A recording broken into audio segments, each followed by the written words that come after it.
Hello students, मैं अंजलि पयाल स्वागत करती हूँ आपका आईसीटी वर्चुअल क्लासरूम देहरादून से। कैसे हैं आप सब लोग?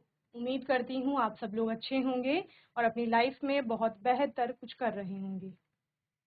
आज हम बात कर रहे हैं क्लास 9th के साइंस की, और जैसा कि चैप्टर 2 आप लोगों का चल रहा है, is matter around us pure, यानी कि क्या हमारे आसपास के पदार्थ शुद्ध हैं।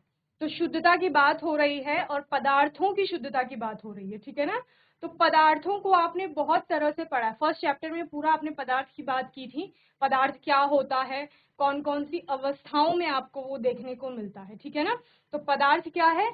हर वो चीज आपकी पदार्थ है जिसमें द्रव्यमान होता है और जो स्थान घेरती है यानी आयतन रखती है, ठीक है। तो जिसमें भी आपका द्रव्यमान है और आयतन है, वो सारी चीजें आपकी पदार्थ की श्रेणी में आएंगी। मुख्य रूप से आपको पदार्थ की 3 भौतिक अवस्थाएं दिखती हैं। कौन कौन सी? आपको ठोस अवस्था में पदार्थ दिखेगा यानी सॉलिड स्टेट, द्रव अवस्था में आपको पदार्थ मिलेगा यानी लिक्विड स्टेट, गैसीय अवस्था में आपको पदार्थ मिलेगा, ठीक है ना। तो इस प्रकार से 3 आपकी मुख्य अवस्थाएं थी। हैंड रेज करने की आवश्यकता नहीं है, जब भी क्वेश्चन पूछा जाएगा तब हैंड रेज करेंगे। डिसिप्लिन से बैठेंगे सभी बच्चे अपनी क्लास में। तो इस चैप्टर में हमने बहुत सारी चीजें पढ़ी थी, जैसे फिजिकल और केमिकल क्लासिफिकेशन हमने देखा था, यानी भौतिक वर्गीकरण, जिसमें 3 तरह से आपने पदार्थ को बांटा था भौतिक अवस्था के आधार पर, सॉलिड, लिक्विड एंड गैस, यानी ठोस, द्रव, गैस।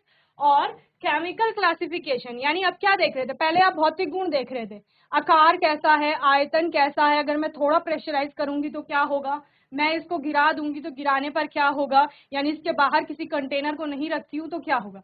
तो ये सारी प्रॉपर्टीज देखने के बाद आप उस पदार्थ को इन तीनों में से किसी एक श्रेणी में रख रहे थे। जैसे आपका पानी था, आपने कहा मैंने वो ग्लास में रखा, फिर मैंने बीकर में रखा, फिर मैंने बॉटल में रखा उस पानी को, तो उसका क्या हुआ? आकार बदलता गया, कंटेनर बदला आपने तो आकार भी बदलता गया। आयतन की बात की आपने, तो आयतन जब आपने ग्लास में रखा वो 100 ml था, देन आपने बीकर में रखा तब भी 100 ml ही आयतन उसने कवर किया। उसके बाद आपने बॉटल में रखा तो उसका भी उसने 100 ml ही आयतन ग्रहण किया। तो यानी आयतन तो निश्चित है उसका, लेकिन आकार बदल रहा है। फिर आपने कहा मैंने एक बीकर से बाहर उसको निकाल दिया, उसके बाद वो क्या करने लग गया? बहने लग गया, और बहने की एक ही दिशा थी कि ऊपर से नीचे की ओर बह रहा है। तो यानी ये सब जब गुण हम उसमें देख रहे थे, तो ये हमने किसमें पढ़े थे? लिक्विड्स में पढ़े थे, इसलिए हमने उसको किसमें रखा? लिक्विड यानी कि द्रव अवस्था में रखा। इसी प्रकार मैं इस पेन की बात करूं, इसका अपना एक आकार है, निश्चित आकार है। चाहे मैं इसको यहाँ पे रखूं, कहीं पर भी रखूं, मैं इसको दूसरे किसी रूम पे रख दूं, तो इसका आकार यही रहने वाला है। अगर मैं इसके आयतन की बात करूं तो जितना स्थान ये यहाँ पर कवर करेगा उतना ही स्थान ये दूसरी जगह पे भी कवर करेगा, ठीक है ना। तो यानी आयतन भी निश्चित है। देन दृढ़ है आपका, रिजिड है। अगर मैं इसको प्रेशराइज करूं तो ये आसानी से अपना आकार परिवर्तन नहीं करेगा। ओके। अंतरा आणविक स्थान और आकर्षण बल की बात करते हैं तो आकर्षण बल बहुत प्रबल है, इसीलिए टूट भी नहीं रहा है।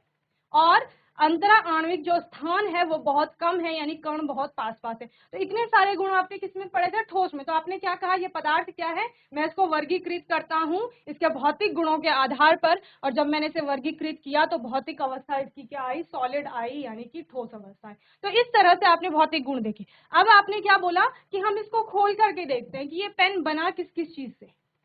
तो वो क्या आ गई? वो केमिकल क्लासिफिकेशन आ गई, यानी रासायनिक वर्गीकरण। और उसमें आपने क्या कहा कि जब मैं पेन के अंदर देखता हूं या किसी भी पदार्थ के, जिसको मैं पदार्थ बोल रहा हूं, जब मैं उसका कंपोजिशन देखूंगा तो वहां पर एक आपका शुद्ध पदार्थ आएंगे, यानी जो एक ही प्रकार के कणों से मिलकर बने हैं, और दूसरा अगर एक कण के अतिरिक्त कोई अन्य फॉरेन पार्टिकल या दूसरा कोई बाहर का कण आ गया है तो मैं उसको क्या कहूंगा? अशुद्ध पदार्थ कहूंगा, यानी कि मिक्सचर या मिश्रण भी जिसे कहा जा रहा है। तो इस तरह से जब आपने केमिकल क्लासिफिकेशन दी तो पदार्थ आपका 2 तरह से क्लासिफाई हो गया, एक मिक्सचर यानी कि मिश्रण में अशुद्ध पदार्थ जिसे कहा जाता है, और दूसरा आपका क्या है? प्योर सब्सटेंस यानी कि शुद्ध पदार्थ। ओके। मिक्सचर आपका फर्दर क्लासिफाई होता है होमोजीनस एंड हेटेरोजीनस मिक्सचर में, यानी समांग मिश्रण और विसमांग मिश्रण। समांग मिश्रण क्या था? समान अंगी मिश्रण जिसे कहा जा रहा था। यानी कि through out the sample uniform composition आपको मिलेगा, एक समान आपको क्या मिलने वाला है, संगठन मिलने वाला है। और यहाँ पर आप एग्जाम्पल देखते थे कि आपने पानी में चीनी को अच्छे से घोल लिया है, उसके बाद रख दिया है, तो आप क्या देखते हैं कि मिठास जो है वो पहले सिप में भी उतनी है और लास्ट जो सिप होगा उसमें भी उतनी है। या आप क्या कहते हैं कि थोड़े समय रखने के बाद ऐसा नहीं होता है कि चीनी आपकी नीचे बैठ जाएगी, क्योंकि वो उसमें अच्छे से क्या हो चुकी है, विलीन हो चुकी है या घुल चुकी है। तो इस प्रकार वो आपका होमोजीनस मिक्सचर था, समांग मिश्रण। या आप कहते हैं कि पानी में मैंने नमक ऐड कर दिया, तो वो भी समांग मिश्रण है। इसके अलावा होमोजीनस मिक्सचर में आप अलॉय को पढ़ते हैं, मिश्र धातुएं। देन आपका हेट्रोजीनस मिक्सचर आता है, अब आपने पानी में रेत डाल दी है, तो क्या होता है, रेत एक तो आपकी घुलती नहीं है, दूसरा घुलेगी नहीं, फिर क्या होगा, थोड़े समय तक रखने के बाद वो नीचे बैठ जाएगी। तो composition through out the sample same नहीं है, चेंज हो रहा है, कॉन्सेंट्रेशन चेंज हो रही है, यानी कि रेत की मात्रा उस विलियन में बदल रही है या उस पानी में बदल रही है। तले पर आपको रेत की मात्रा सबसे ज्यादा मिलेगी, धीरे धीरे ऊपर की ओर आप देखेंगे तो रेत की मात्रा कम होती जाएगी। ओके, तो ये आपका हेट्रोजीनस मिक्सचर हो गया। देन आपने कहा कि हमारा प्योर सब्सटेंस जो होगा जिसमें एक ही प्रकार के कण हैं, तो कण यहाँ पर दो प्रकार के होंगे, एक आपका क्या है, परमाणु, और दूसरा अणु। एलिमेंट के केस में आप बोलते हैं कि एलिमेंट आपका परमाणु से मिलकर के बना हुआ है, यानी तत्व जो है एक समान परमाणुओं से मिलकर के बना हुआ है। हाइड्रोजन की बात कर रहे हैं, सारे जो आपके पार्टिकल्स हैं या जो सारे एटम्स हैं वो हाइड्रोजन के ही हैं। या आप हाइड्रोजन के मॉलिक्यूल, एलिमेंट के केस में मॉलिक्यूल भी आता है, क्योंकि हाइड्रोजन का जो मॉलिक्यूल होगा वो सारे हाइड्रोजन के एटम से ही बना होगा। क्लियर। देन आप कंपाउंड की बात करते हैं, कंपाउंड में आपका एक ही टाइप के मॉलिक्यूल होंगे। जैसे आप वाटर को देखते हैं तो वो आपका क्या है, शुद्ध पदार्थ है, और शुद्ध पदार्थ में इन दोनों की श्रेणी में किसमें आता है, कंपाउंड में आएगा। क्यों, क्योंकि वाटर H2 है, हाइड्रोजन के अलावा वहां पर ऑक्सीजन भी है।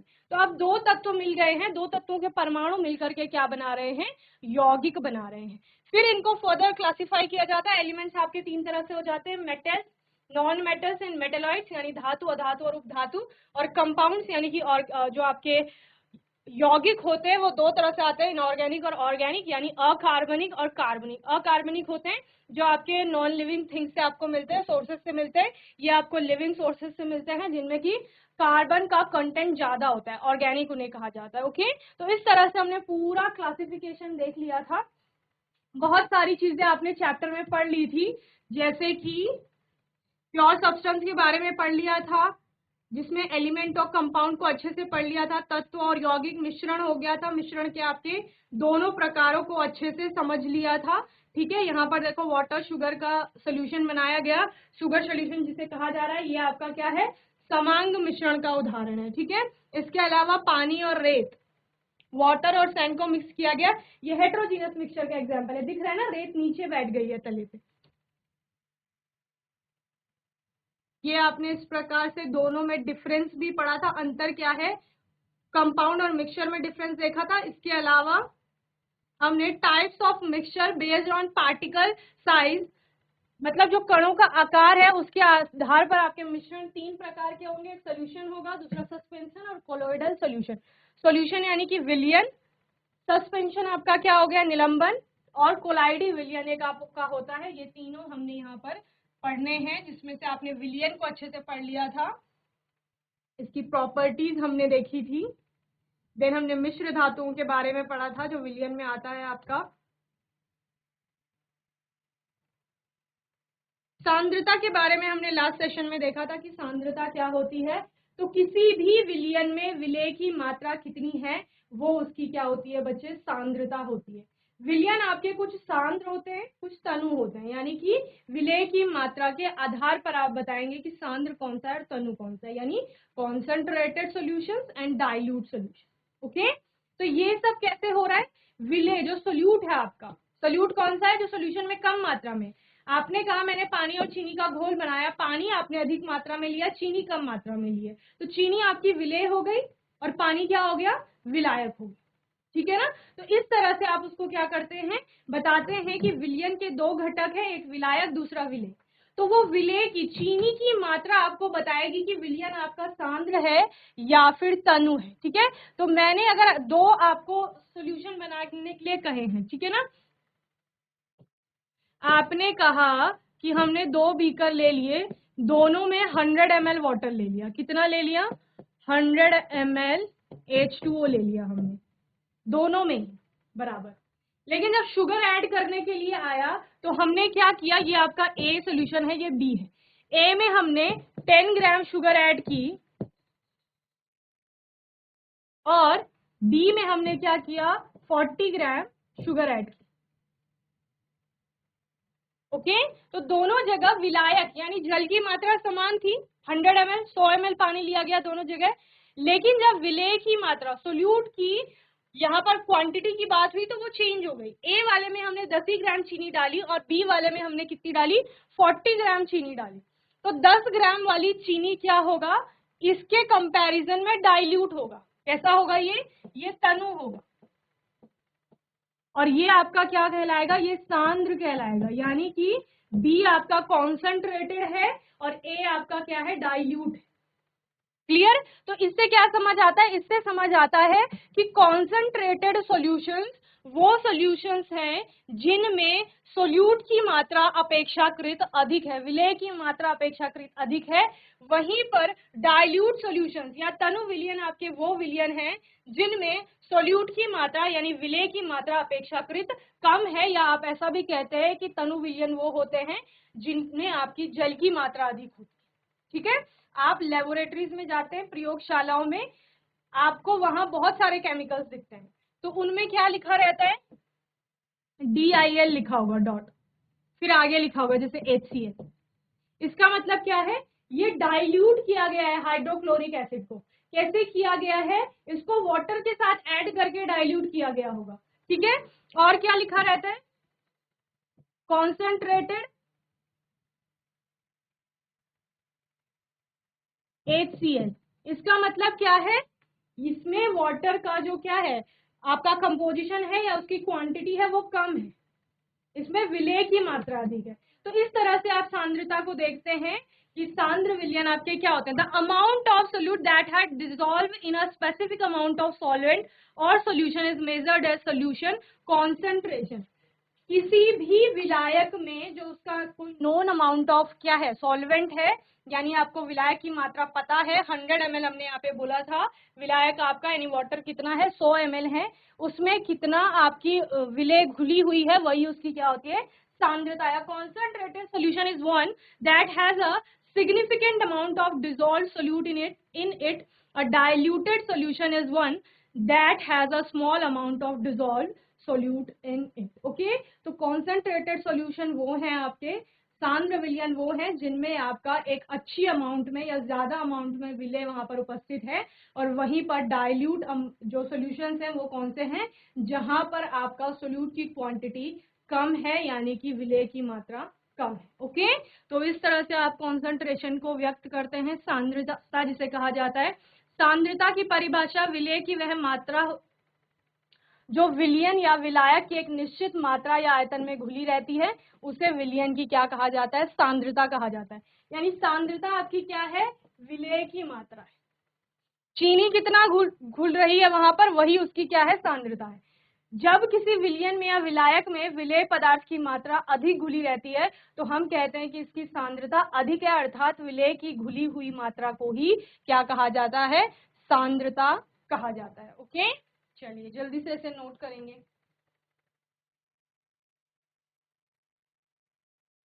नहीं कर रहे आप लोग नोट?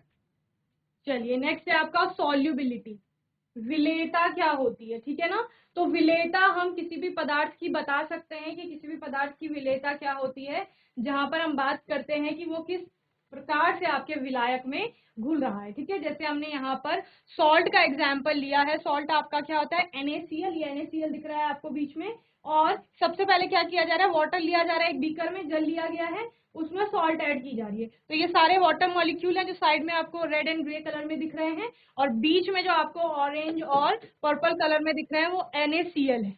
ठीक है, ये Na है आपका और ये Cl।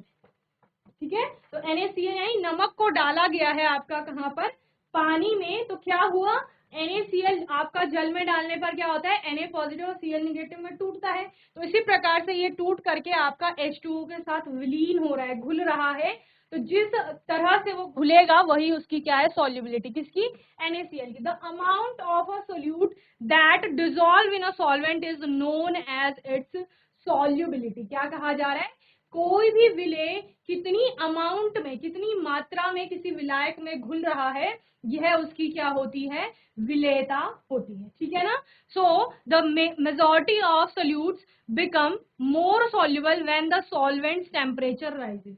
आपने क्या देखा होगा, ठंडे पानी में हम लोग नमक को मिला रहे हैं तो वो आपका आसानी से नहीं घुल रही है, उसको टाइम लग रहा है घुलने में, तो यानी विलेयता थोड़ी कम है। आपने पानी को गर्म कर दिया, यानी टेम्परेचर को रेस कर दिया, टेम्परेचर बढ़ा दिया, उससे क्या हुआ, आपका सॉल्युबिलिटी भी बढ़ गई, यानी आपका अब अधिक मात्रा में वहां पर क्या हो सकता है, आपकी जो नमक है वो घुल सकती है। सेम चीनी के साथ होता है, ठंडे पानी में जब आप चीनी मिलाते हैं तो वो उतने अच्छे से नहीं घुलती है या थोड़ा समय लेती है। पानी का थोड़ा टेम्परेचर बढ़ाएंगे या उसे गर्म करेंगे तो उससे क्या होगा, चीनी आपकी बहुत अच्छी तरह से वहां पर घुल जाएगी और ज्यादा अमाउंट में भी घुलती है। तो इस प्रकार से solubility is the property showing the ability of a given substance which is the solute to dissolve in a solvent. ठीक है, जो आपकी सॉल्युबिलिटी है वो एक गुण है जो दर्शाता है किसी भी सब्सटेंस का कि वो वहां पर विलायक में किस तरह से घुल रहा है। इसके अलावा it is measured in terms of the maximum amount of solute dissolve in a solvent at equilibrium. साम्य अवस्था में कितनी आपकी वहां पर सोल्यूट घुल रहा है, वही आपका विलायक में जितना घुल रहा है वही, उसी टर्म से हम उसको मेजर करेंगे। The resulting solution is called a saturated solution. यानी आप नमक डाले जा रहे हो, ठीक है ना, एक टाइम तक ही डालोगे जब तक वो घुलेगा, नॉर्मल टेम्परेचर पर हम कह रहे हैं। ठीक है ना, आपने फिक्स कर दिया कि 25 या 30 डिग्री सेल्सियस आपके पानी जो आपने लिया है उसका टेम्परेचर है, देन आप उसमें सॉल्ट ऐड करे जा रहे हो, टेम्परेचर नहीं बढ़ाया, ठीक है ना, सॉल्ट ऐड करे जा रहे हो, नमक डाले जा रहे हो, नमक घुल रही है, ठीक है ना, धीरे धीरे नमक घुल रही है, आप सॉल्ट ऐड करे जा रहे हो। एक समय ऐसा आएगा कि नमक घुलना बंद कर देगी पानी। ठीक है, तो जब नमक यानी कि विलेय, और पानी का मतलब क्या है, विलायक, तो विलायक में विलेय ने जिस कंपोजिशन पे आकर या जितनी अमाउंट में आपने सॉल्ट ऐड कर दिया है वहां पर उसने घुलना बंद कर दिया है, तो वो सॉल्यूशन जो अब आपका बना है नमक और पानी का, जिसमें नमक आपने इतनी डाल दी है कि उसके बाद अगर आप थोड़ा भी डालेंगे तो वो नहीं घुलेगी, तो वो सॉल्यूशन आपका क्या कहलाता है, सैचुरेटेड सॉल्यूशन कहलाता है, यानी कि संतृप्त विलयन। तो संतृप्त विलयन क्या है, एक फिक्स टेम्परेचर पर आपने क्या किया, नोन अमाउंट ऑफ सॉल्वेंट में, आपको पता था कि हमारे पास सपोज 100 ml ऑफ वाटर है या 250, जितना भी आपने लिया है नोन है आपको, यानी ज्ञात है आपको कि कितना आपने विलायक लिया है। तो उस जो आपको विलायक आपने लिया है उसमें आप क्या ऐड करे जा रहे हो, विलेय ऐड करे जा रहे हो, जिसको आपने सॉल्ट बोला कि हमने सॉल्ट लिया है। ठीक है ना, तो नमक डाले जा रहे हो आप, एक समय आएगा कि नमक ने घुलना बंद कर दिया, तो जब विलेय ने घुलना बंद कर दिया है अब आप और अधिक मात्रा में विलेय नहीं डाल सकते हैं, तो यानी उस अवस्था में आपका विलयन कैसा हो जाएगा, सैचुरेटेड हो जाएगा। फिर आप क्या करते हैं, सैचुरेटेड सॉल्यूशन को टेम्परेचर उसका बढ़ाते हैं, तापमान बढ़ाएंगे, आपने उसको बर्नर के ऊपर रख दिया या गैस के ऊपर रख दिया, क्या होगा, धीरे धीरे उसमें आप और मात्रा में सॉल्ट ऐड कर सकते हैं।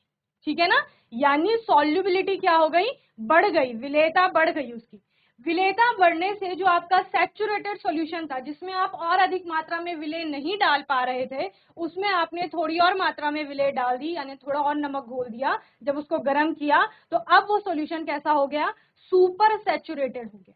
तो सैचुरेटेड सॉल्यूशन को टेम्परेचर बढ़ाने से सुपर सैचुरेटेड बनाया जा सकता है। अब अनसैचुरेशन क्या है, अनसैचुरेटेड सॉल्यूशंस कौन से हैं, अनसैचुरेटेड सॉल्यूशन आपके वो सारे सॉल्यूशन हैं जिनमें आप और मात्रा में सॉल्ट ऐड कर सकते हैं और वो अच्छे से उसमें डिसॉल्व हो जाएगा। ओके, तो इस तरह से आप लोग सॉल्युबिलिटी को पढ़ते हैं, यानी विलेयता या घुलनशीलता जिसको कहा जाता है, एक विलायक में घुलने वाली विलेय की मात्रा को उसकी क्या कहा जाता है, घुलनशीलता कहा जाता है, या फिर क्या कह रहे हैं, विलेयता कह रहे हैं इसको। ठीक है ना,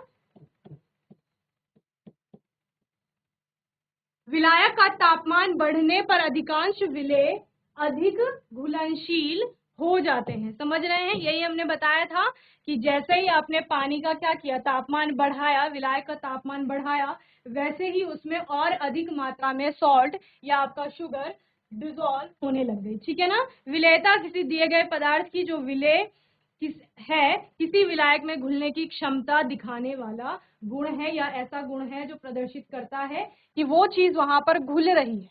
ओके, देन इसे साम्यावस्था में किसी विलायक में घुले विलेय की अधिकतम मात्रा के रूप में मापा जा सकता है। और जब आप अधिकतम मात्रा की बात करते हैं कि इससे और ऊपर हम नहीं घोल पाएंगे, तो वो सोल्यूशन आपके कैसे कहलाएंगे?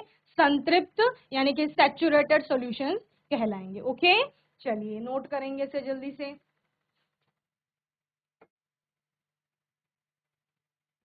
Factor affecting solubility. अब कारक क्या क्या होंगे जो विलेयता को प्रभावित करते हैं? प्रभावित करने, प्रभाव का मतलब क्या होता है? प्रभाव का मतलब होता है कोई भी चीज हमें किस तरह से अफेक्ट कर रही है, यानी कि हम किस तरह से उसके लिए रिएक्ट कर रहे हैं। हम बोल सकते हैं प्रतिक्रिया हम किस प्रकार की दे रहे हैं। वो पॉजिटिव भी हो सकती है और निगेटिव भी हो सकती है। ठीक है ना? यानी कि वो प्रभाव हम पर एक सकारात्मक प्रभाव भी हो सकता है और एक नकारात्मक भी हो सकता है। इसी प्रकार से जब हम यहाँ पर साइंस में फैक्टर्स को पढ़ते हैं कि हमारे कारक क्या होंगे और वो कारक किस प्रकार से किसी चीज को या किसी भौतिक राशि को प्रभावित कर रहे हैं यहाँ पर, या किसी भी टर्म को प्रभावित कर रहे हैं, तो यानी वो उस पर एक पॉजिटिव अपना इफेक्ट डाल रहे हैं या फिर नेगेटिव डाल रहे हैं। पॉजिटिव डालने का मतलब क्या है सॉल्युबिलिटी में? कि सॉल्युबिलिटी इंक्रीज कर जाएगी, विलेयता बढ़ जाएगी। निगेटिव से क्या तात्पर्य है? कि सॉल्युबिलिटी डिक्रीज कर जाएगी। तो सबसे पहला आपका फैक्टर है टेम्परेचर। तापमान किस प्रकार से प्रभाव डालता है आपका? तो तापमान किस प्रकार से प्रभाव डालता है ये मैं आपको पहले ही बता चुकी हूँ कि जो आपके सैचुरेटेड सॉल्यूशन थे उनको गर्म करने पर क्या बनाया जाता है? Super saturated. तो सुपर सैचुरेटेड वो कब हुए बच्चे? जैसे हमने बोला कि हमने 2 बीकर लिए यहाँ पर और इनमें हमने क्या किया था? 100 ml वाटर डाला। ठीक है, इसमें मैं आपका सॉल्ट ऐड कर रही हूँ। ठीक है, और सॉल्ट ऐड करते करते पहले मैंने 1 ग्राम डाला, फिर मैंने 5 ग्राम डाला, फिर मैंने 10 ग्राम डाला। ऐसे करते करते क्या हुआ कि मैंने इसमें 50 ग्राम सॉल्ट ऐड कर दिया। ठीक है ना? 50 ग्राम सॉल्ट ऐड कर दिया। 50 ग्राम यहाँ पर सॉल्ट ऐड करने के बाद अगर मैं इसमें 1 ग्राम या उससे भी कम अगर सॉल्ट डालती हूँ तो वो नहीं डिसॉल्व होती, वो नहीं घुल रही है। 50 ग्राम से ज्यादा अब इसमें सॉल्ट नहीं घुलेगी। तो ये वाला केस कैसा हो गया? ये आपका सैचुरेटेड सॉल्यूशन का केस हो गया कि अब आपका जो सॉल्यूशन है या विलियन है वो कैसा हो गया है? संतृप्त हो गया है। क्लियर? अब उसमें हम क्या कर सकते हैं? थोड़ा और अमाउंट में भी सॉल्ट ऐड करेंगे तो वो डिसॉल्व नहीं होगी, यानी कि हम उसको घोल नहीं पाएंगे या विलायक उसको नहीं घोल पाएगा। हमने इसको क्या किया? हमने इसको टेम्परेचर दिया, यानी ऊष्मा दी, टेम्परेचर बढ़ाया इसका। टेम्परेचर बढ़ाने से क्या हुआ? उसमें 60 जो हमने 50 ग्राम यहाँ पर ऐड करी थी उसके बाद 5 ग्राम आपकी, 50 ग्राम तो पहले से था, प्लस 5 ग्राम उसमें और घुल गई आपकी सॉल्ट। तो ये आप केस किसका आ गया? सुपर सैचुरेटेड का आ गया कि ये सॉल्यूशन कैसा हो गया? Super saturated. हमने कहा 50 ग्राम से ज्यादा नहीं घुल सकती थी जब आपने टेम्परेचर फिक्स कर रखा था कि 30 डिग्री सेल्सियस था सपोज। अब आपने टेम्परेचर बढ़ा दिया, आपने सपोज 70 डिग्री सेल्सियस कर दिया टेम्परेचर, तो इसमें 5 ग्राम और घुल गई नमक। समझ रहे हैं? यानी क्या हुआ? तापमान बढ़ाने से ये 30 से क्या गया? टेम्परेचर को 70 डिग्री किया गया, यानी तापमान बढ़ाया गया। और तापमान बढ़ाने से आपका क्या हुआ? जो विलायक था या जो विलेय था आपकी, यहाँ पर विलायक ने क्या किया? विलेय को अपने में घोल लिया, या विलेय की जो विलेयता थी वो यहाँ पर बढ़ गई है। तो आप कहेंगे तापमान किस प्रकार से प्रभावित करता है? तापमान बढ़ने से किसी भी पदार्थ की विलेयता बढ़ जाती है। ओके, तो तापमान के साथ घुलनशीलता बढ़ती है। तापमान के साथ का मतलब क्या है?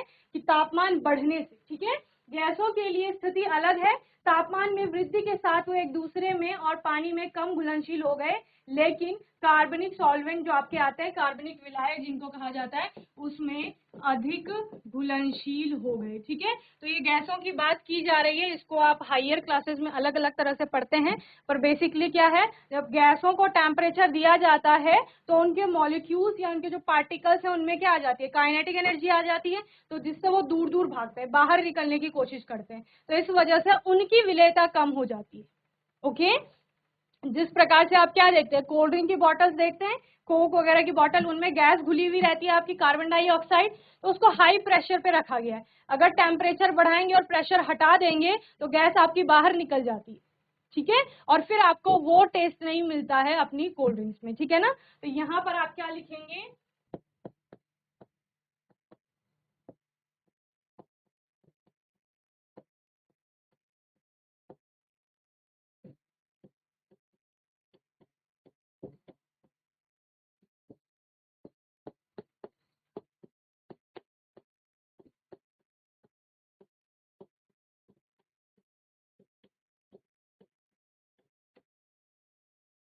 तापमान बढ़ने से आपके पदार्थों की जो विलेयता होती है वो बढ़ जाती है, और उसके बाद ये लिख देंगे कि गैसों के लिए स्थिति अलग हो जाती है, जो मैंने आपको बता दिया है कि किस प्रकार से। और कार्बनिक विलायक आपके अलग अलग होते हैं, यहाँ पर तो हम सिर्फ जल की बात कर रहे हैं, हर क्लास में आप अलग अलग प्रकार के सॉल्वेंट्स पढ़ते हैं, जैसे आपका फैट ईथर आता है, एल्कोहल्स आते हैं आपके, तो सब अलग अलग प्रकार के आपके क्या होते हैं, सॉल्वेंट्स होते हैं। बेंजीन के बारे में आप लोग पढ़ते हैं। ठीक है, चलिए नेक्स्ट है आपका दबाव, दाब भी जिसे आप कह रहे हो या प्रेशर कह रहे हो। अब क्या होगा, अधिकांश ठोस और तरल विलय के लिए दबाव या घुलनशीलता को प्रभावित नहीं करता है। गैस की घुलनशीलता इस गैस के दबाव के साथ सीधे अनुपातिक होती है। इसका मतलब क्या है, मैंने आपको क्या बताया कि कोल्ड ड्रिंक की बोतल पे आपने देखा होगा कि क्या किया गया है, ढक्कन लगाया गया है, एकदम टाइटली उसको क्या किया गया है, बंद किया गया है। ऐसा क्यों हो रहा है, क्योंकि उसमें आपकी क्या है, कार्बन डाइऑक्साइड है जो कि गैस है आपकी, तो गैस की विलेयता दबाव लगाने से क्या हो रही है, वहां पर बढ़ रही है। इसीलिए जैसे आपने बोतल को खोला पहली बार तो आपको बहुत अच्छा टेस्ट लगा, वो चिलिंग सेंसेशन लगा एकदम, लेकिन एक बार जब उसकी सील ओपन हो गई, उसके बाद आपने कुछ समय तक उसको रख दिया, तो धीरे धीरे क्योंकि दबाव हट गया है, सारी गैस आपकी बाहर निकल जाएगी। बाहर निकलने का मतलब है गैस की विलेयता कम हो गई। गैस क्या हुई थी, आपकी उस ड्रिंक में डिसॉल्व हो रखी थी, लेकिन जैसे ही आपने दबाव को हटाया, प्रेशर हटाया, तो गैस आपकी बाहर निकल गई, उसकी विलेयता क्या हो गई, कम हो गई। तो इस प्रकार गैसों की विलेयता क्या हो जाती है, कम हो जाती है। आपका प्रेशर को कम करने से और प्रेशर को बढ़ाने से विलेयता बढ़ जाती है, लेकिन ठोसों और द्रवों पर इसका ज्यादा कुछ इफेक्ट हमें देखने को नहीं मिलता है। ओके, तो मैं उम्मीद करती हूँ आज का सेशन सभी को समझ आया होगा। समझ आया, हैंड रेस करो, समझ आया है तो हाथ उठाओ।